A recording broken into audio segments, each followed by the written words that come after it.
Today we will explore the fascinating skeletal structure of the human face. We will examine the 13 bones that form the facial skeleton and understand their unique functions and relationships.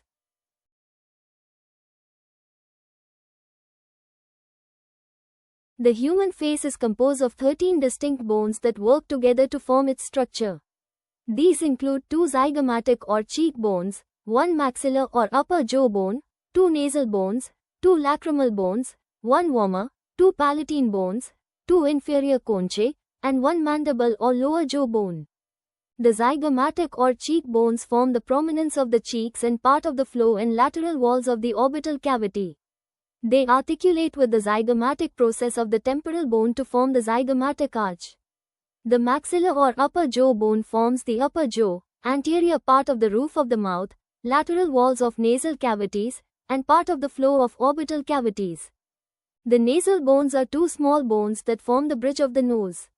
The lacrimal bones are located posterior and lateral to the nasal bones and form the inner wall of the orbit.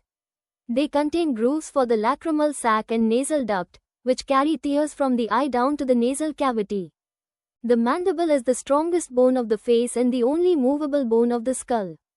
It consists of a curved body with an alveolar ridge for lower teeth, and a ramus that projects upward. The echioid bone is a horseshoe-shaped bone in the neck that supports the tongue muscles and does not articulate with any other bones. In summary, the 13 bones of the facial skeleton work together to provide structure, protection, and function. From the strong mandible that enables chewing to the delicate lacrimal bones that facilitate tear drainage, each bone plays a crucial role in facial anatomy and physiology.